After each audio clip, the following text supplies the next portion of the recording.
ரசூலுல்லாஹி ஸல்லல்லாஹு அலைஹி வஸல்லம் சொன்னாங்க, قال رسول الله صلى الله عليه وسلم إن الله يحب العبد التقي الغني الخفي.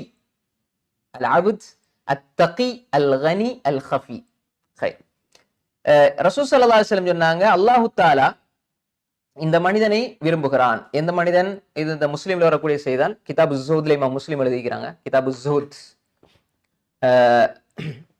அல்லாஹ் தஆலா நேசிக்கிறான் அல் அப்த, ஒரு அடியானை, அத்தகி, தகினாரு இறையச்சம் உள்ள.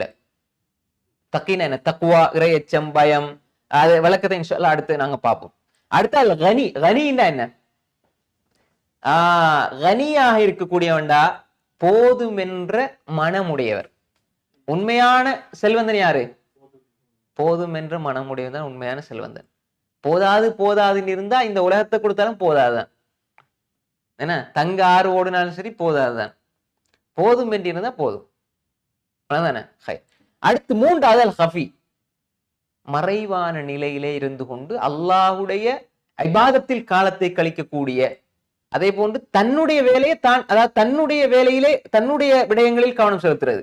அடுத்தவன் என்ன செய்யறான், அடுத்தவன குறை தேடிட்டு அவனை பத்தி கேவலப்படுத்தணும், அவனை இழிவுபடுத்தணும், அவனை அசிங்கப்படுத்தணும் இல்லாம தன்னுடைய காரியத்தில் நம்ம எவ்வளவு பாவியாக இருக்கிறோம், நம்மட என்ன குறைகள் இருக்குது, தேடி தேடி நம்மட குறைய பார்த்து பார்த்து நான் இபாதத்துல முன்னேறி கொண்டே போகணும். அதே நேரம் நான் மத்தவங்களுக்கு காட்டணும் என்ற எண்ணம் இருக்க கூடாது.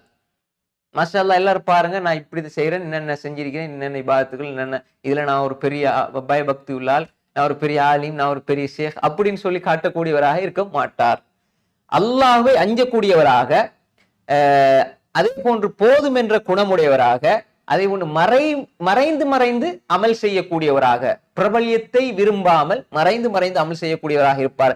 இப்படிப்பட்ட அடியானை அல்லாஹு தஆலா விரும்புகிறான் என்பதாக ரசூலுல்லாஹி ஸல்லல்லாஹு அலைஹி வஸல்லம் சொன்னாங்க.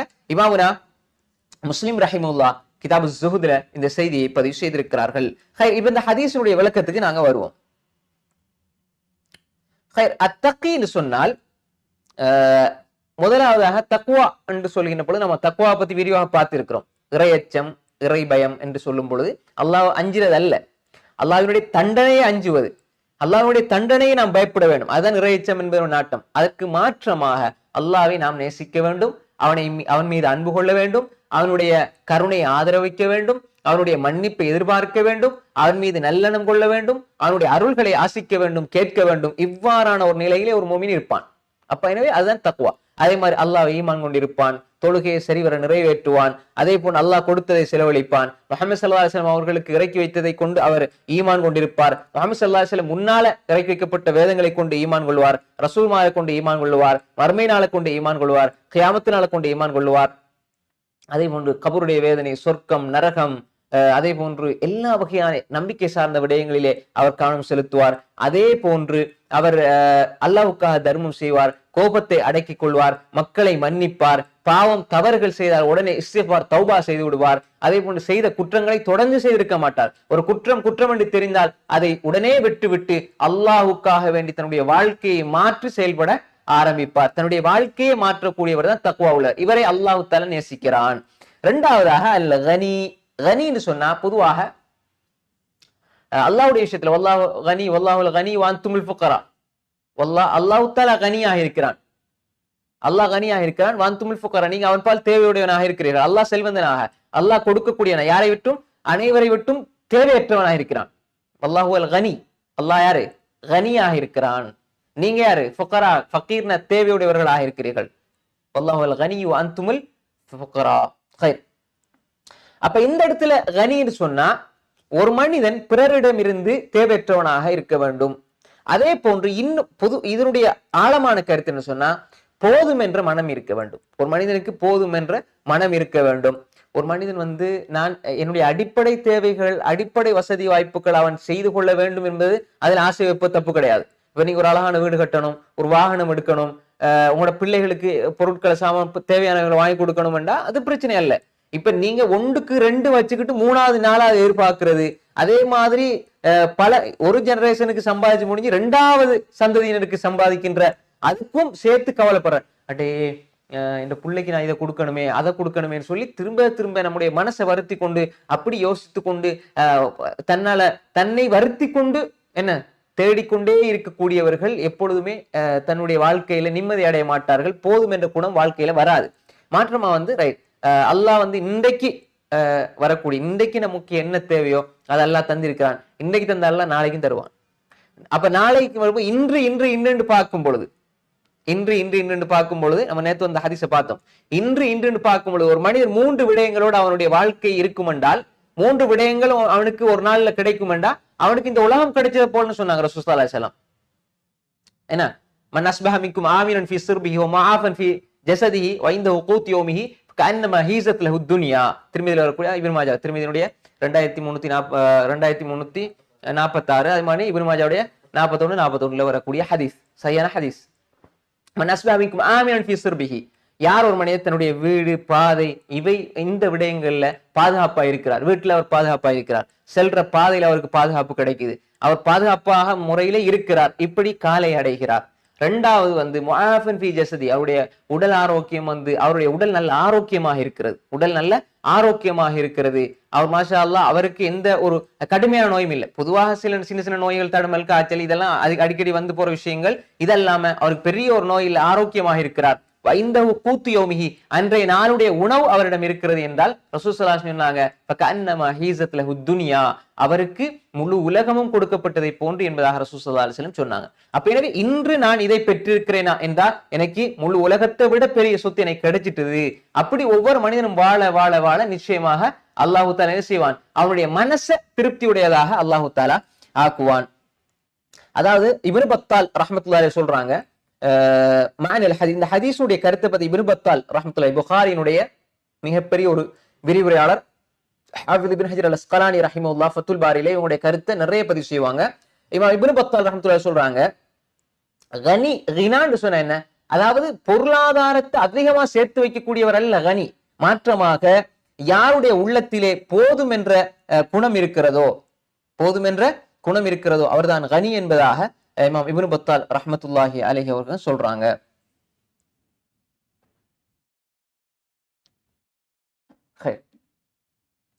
அதே மாதிரி பொருளாதாரத்துல அல்லாஹ் கொடுத்ததை கொண்டு போதும் என்று நினைக்கக்கூடிய ஒரு மனிதர் தான் கனியாக இருப்பார். அதே போன்றுதான் இந்த கனி என்று சொல்கின்ற பொழுது இன்னல்லாஹ் யுஹிப்பு அல் அப்த தகி அல் கனி அல் ஹஃபி, இந்த கனி என்று சொல்கின்ற பொழுது நாம் சரியாக புரிந்து கொள்ள வேண்டும்.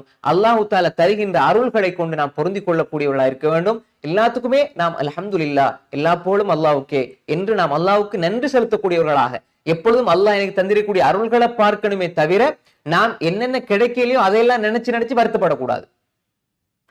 உதாரணமாக எப்ப வருத்தம் வரும், நீங்க இன்னொரு ஆளோட உங்களை ஒப்பிட்டீங்கன்னா உங்களுக்கு நிச்சயமா வருத்தம் வரும். பாரு அவர் எவ்வளவு நல்லா இருக்கிறார், எனக்கு அப்படி ஒண்ணும் இல்லையே.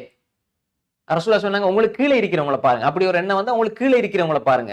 எனக்குனாலும் பரவாயில்ல ஒரு வீடாவது இருக்கு தங்குறதுக்கு, வீடே இல்லாம வீதியில உறங்கக்கூடிய எத்தனை பேர் நம்ம பாக்குறோம் அப்படின்னு பார்த்து அல்லாஹ்வுடைய நிஅமத்தை நீங்க பெருசா நினைப்பீங்க. அப்படி இல்லை எப்ப பார்த்தாலும் எங்களுக்கு மேல உள்ள ஆக்களையே பார்த்துட்டு இருந்தோம்டா அல்லாஹ்வுடைய அருளை நீங்க என்ன செய்யும் புறக்கணிப்பீங்க. எனவேதான் ரசூல் ஸல்லல்லாஹு அலைஹி வஸல்லம் அழகா சொன்னாங்க, ஒரு மனிதன் அல்லாஹ் கொடுத்ததை கொண்டு திருப்தி அடைவானாக இருந்தா அல்லாஹ் அவனை நேசிப்பான், இன்னும் கொடுப்பான். அல்லாஹ் நேசித்தா என்ன செய்வான், கொடுப்பான். அப்ப நாங்க என்ன செய்யறோம் என்றால் அல்லாஹ் தந்ததை கொண்டு பொருந்தி கொள்ளாம இன்னும் தேட போறோம். அதனால எங்களுக்கு என்ன வரும், கவலையும் துன்பமும் பிரச்சனை துக்கம் துயரம் எல்லாம் வந்துகிட்டு இருக்கும். அதெல்லாம் ரைட் அல்லாஹ் தந்திருக்க அல்ஹம்துலில்லாஹ் அல்ஹம்துலில்லாஹ்னு சொல்லும்போது இன்னொரு ஷுக்ர், அந்த நியாமத்துக்கு ஷுக்ர் செய்யும் பொழுது அல்லாஹ் அதிகரிப்பானா இல்லையா, லைன் சக்கரத்துல அசீதன்னக்கும், நீங்க நியாமத்துக்கு நன்றி செலுத்தினா நான் உங்களுக்கு அதிகப்படுத்தி தருவேன் என்பது அல்லாஹ்வுடைய வாக்குறுதி. நீங்க நன்றி செலுத்துறீங்க, அப்ப அல்லாஹ் தந்துகிட்டே இருப்பான். எனக்கு போதாதுன்னா போதாதுதான், அல்ஹம்துலில்லாஹ் எனக்கு இருக்கிற போது மாஷா அல்லாஹ் ரொம்ப சந்தோஷமா இருக்கிறேன்னா அல்லாஹ் தந்துகிட்டே இருப்பான். எனவே இந்த விஷயத்தை நம்ம புரிஞ்சுக்கணும். அதே மாதிரி ஹஃபி என்று சொன்னா நாங்க இயலுமான அளவு எங்களுக்கும் அல்லாஹுக்கும் இடையில உள்ள தொடர்பை பலப்படுத்திக் கொள்ளணும்.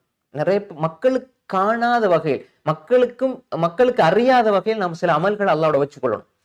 அவங்க சொல்றது இப்ப நிறைய அமல்களை பொறுத்தவரையில மக்கள் எல்லாருக்கும் தெரியும், இவர் இந்த டைம்ல எப்படி செய்வார், ஓதுவார், தொழுவார் எல்லாம். ஆனா அல்லாஹ்வுக்கும் எனக்கும் இடையில யாருக்குமே அறியாத சில அமல்கள் இருக்க வேண்டும். அந்த அமல்கள் நம்மளை நிச்சயமாக பாதுகாக்கும். அப்படி சலஃபு சாலிஹ்கள் எடுத்துக்கொண்டால் அவங்களுக்கு சில முக்கியமான சில அறிஞர்களை பொறுத்தவரை அவங்களுக்கு தனிப்பட்ட அமல்கள் இருந்தது, தன் மனைவிக்கு கூட தெரியாது. மௌத்தா போன பிறகுதான் இவர் இப்படி செஞ்சாரா, இவரால இவ்வளவு பேர் பயனடைந்தாங்களா அப்படின்னு ஒரு கேள்வி வந்தது. அப்ப எனவே ஹஃபியா இருக்கணும். நமக்கு செய்யறது எல்லாத்தையுமே மக்களுக்கு சொல்லிக்கிட்டு இருக்கணும்னு அவசியம் கிடையாது. எல்லாத்தையுமே சொல்லி எல்லாத்துக்கும் மாஷா அல்லாஹ் எல்லாத்துலயுமே மக்கள் என்ன தெரிஞ்சு வச்சிருக்கணும் என்று இருக்கக்கூடாது. சில விஷயங்கள் அது எனக்கும் அல்லாஹ்வுக்கும் இடையில உள்ள விஷயம். ரசூல் ஸல்லல்லாஹு அலைஹி வஸல்லம் சொன்னாங்க, புகாரில் வரக்கூடிய ரிவாயத், முஸ்லிமே வருது, ருப்ப அஷ்அத மதுஃபு பில் அப்வாப் லவ் அக்ஸம அலா அல்லாஹி லா பர்ரா. ருப்ப அஷ்அத, எத்தனையோ தலைவிரிகோலமான பரட்டை தலையுடையவர்கள், மதுஃபு பில் அப்வாப், வாசல்களிலே தடுத்து வைக்கப்படும். அப்படின்னா என்ன அர்த்தம்னா, அவங்க வந்தா கூட யார் இவங்க வெளியே பார்ப்போம் அப்படின்னு துரத்தக்கூடியவங்க, அந்த மக்களுக்கு மத்தியில பிரபலியம் இல்ல, கணக்கெடுக்க மாட்டாங்க. ஆனா லவ் அக்ஸம அலா அல்லாஹி லா பர்ரா, அவங்க அல்லாஹ்விடத்துல ஒரு விஷயத்தை கேட்டா அல்லாஹ் உடனே கொடுப்பானாங்க ஸல்லல்லாஹு அலைஹி வஸல்லம். என்ன அர்த்தம்? அதாவது ஒரு மனிதன் அல்லாஹ்வுடைய அன்பை மாத்திரம் இலக்காக கொண்டு மறைமுகமாக தன்னுடைய அமல்களை செய்கின்ற பொழுது, இஹ்லாஸோடு அவனுடைய வாழ்க்கையை அமைத்துக் கொள்கின்ற பொழுது, அல்லாஹ் அவனுக்கு கொடுக்கிற கிஃப்ட் என்ன தெரியுமா? அவனுடைய துஆக்கள் ஏற்றுக்கொள்ளப்படும். புரிஞ்சுதா? மறைமுகமாக அவன் அமல்களை வைத்துக் கொண்டு அல்லாஹ்வுக்காக மாத்திரம் இஹ்லாஸோடு செயல்படுகின்றவர்களுக்கு அல்லாஹ் கொடுக்கிற கிஃப்ட் என்னடா, அவங்க எதை கேட்டாலும் அல்லாஹ் கொடுப்பான். இப்ப இன்னைக்கு பாருங்க, நிறைய பேர் பாக்குறோம், ரைட், எத்தனையோ பிரபலியமானவங்க இருப்பாங்க, அவர் தெரியுமா மாஷா அல்லாஹ் எல்லாருக்கும் தெரியும். ஆனால் ஒரு மனிதர் இவர் தெரியுமாண்டா யாருக்குமே தெரியாது. ஆனா அவர் அல்லாஹ்விடத்தில் மிக நெருக்கமானவராக இருப்பார். வானலோகத்துல பிரபலியமாக இருப்பார். இந்த உலகத்துல சிலவங்க பிரபலியமாக இருப்பாங்க, ஆனா சிலர் வானலோகத்துல பிரபலியமாக இருப்பாங்க. இந்த உலகத்திலே பிரபலியமாயிருக்க எத்தனை பேருக்கு வானத்துல அவங்களை யாருமே தெரியாது, மலக்குமார்களுக்கு. இப்ப நாங்க அல்லாஹ் பத்தி பேசிக் கொண்டிருக்கிறோம்டா, நாங்க வானலோகத்துல பிரபலியமாயிருப்போம். ஆனா இஹ்லாஸ் இருக்கணும். ஏன்னா அல்லாஹ் தஆலா சொல்லுவான், இதோ பாருங்கள் மலக்குமார்களே, என்னுடைய அடியார்கள் எனக்காக ஒன்று சேர்ந்திருக்கிறார்கள், என்னை பற்றி பேசுகிறார்கள் என்று அல்லாஹ் தஆலா வதக்கரஹுல்லாஹ் ஃபீமன் இன்தா, அல்லாஹ் அவனிடம் இருக்கக்கூடிய மலக்குமார்களிடம் இவர்களை பற்றி பெருமை பாராட்டி பேசிக் கொண்டிருக்கிறான். அப்ப எனவே நாம் புரிந்து கொள்ள வேண்டும் என்றால், மறைமுகமாக அல்லாஹ்வுக்காக நாம் செய்கின்ற அமல்களை பொறுத்து அல்லாஹ் தஆலா எங்களுக்கு துஆக்களை கபூல் செய்து கொள்வான். அதே போல எங்களுடைய தேவை என்ன தேவை கேட்டாலும் அல்லாஹ் தருவான், ஏதோ வகையில தருவான். நீங்க நேரடியாக ஒரு விஷயத்தை கேட்பீங்க, அல்லாஹ் மறைமுகமாக ஒன்றை உங்களுக்கு தருவான். நீங்க நேரடியாக ஒன்றை முன்னாடி கேட்டிருப்பீங்க, அது உங்களுக்கே தெரியாது, அல்லாஹ் ஒரு நேரத்துல தருவான். அப்ப நீங்க யோசிப்பீங்க, அல்லாஹ் நான் எப்பயோ கேட்டது, ஆனா உங்களுக்கே மறந்து போகும். அல்லாஹ் நிச்சயமாக அவன் மறக்கக்கூடியவன் அல்ல. நாங்க கேட்போம், மறந்துடுவோம்.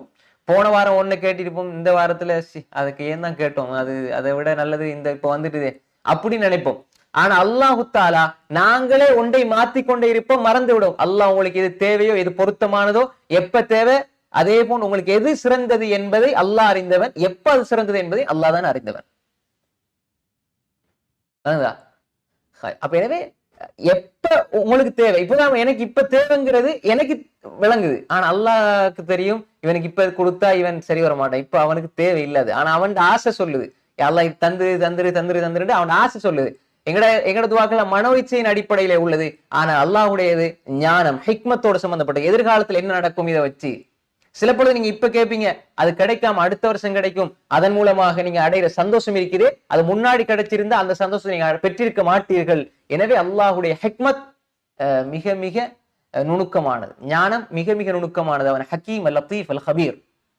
அப்ப எனவே ஹஃபியாக நாம் வாழ வேண்டும். அப்ப எங்களுக்குள்ள ஒரு இபாதத்துல அல்லாஹுக்கும் எங்களுக்கும் இடையில ஒரு தொடர்பாடல், ஒரு இபாதத் ஒன்று மறைமுகமாக இருக்க வேண்டும். அப்படி ஒரு தொடர்பு இருக்க வேண்டும். நான் எல்லா இடத்திலையும் நான் என்ன மக்களுக்கு தெரியணும் என்ற அவசியம் கிடையாது. தெரியாவிட்டாலும் என்னை என்னுடைய ரப்பு தெரிஞ்சு வைத்தால் போதும், என்னை என்னுடைய ரப்புடைய வானவர்கள் தெரிந்து வைத்தால் போதும் என்று வாழக்கூடிய ஒரு வாழ்க்கை தான் நம்மளை அல்லாஹ்விடத்தில் நெருக்கமாக்கி கொண்டிருக்கும், அல்லாஹ்வுடைய அன்பை பெற்றுத்தரும்.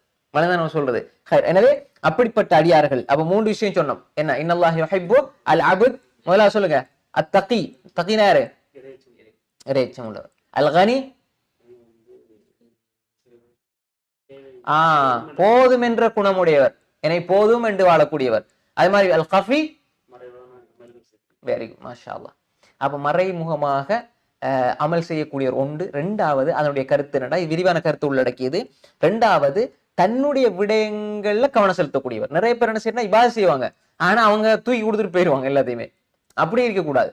நிறைய பேர் மலை போல அமல் செய்வாங்க பாய் இந்த உலகத்துல, செஞ்சு போட்டு அடுத்த நிமிஷம் தூக்கி கொடுத்துட்டு போயிடுவாங்க. நிறைய இதுல மாஷா அல்லாஹ் ஷைத்தான் வழிகெடுக்கிறது முதலாவது மௌலவிமார்கள் ஆலிம்கள்ல இருந்து இது அல்லாஹ் இப்படித்தான் ஷைத்தான் வழிகெடுப்பான். நிறைய பேர் தாவா காலத்துல நிறைய பேர் நம்ம பாக்குறோம். அல்லாஹ் பாதுகாத்த நல்ல மக்களை தவிர அல்லாஹ் பாதுகாக்க வேண்டும் என்னையும் உங்களையும் நிறைய பேரை பார்க்கிறோம்.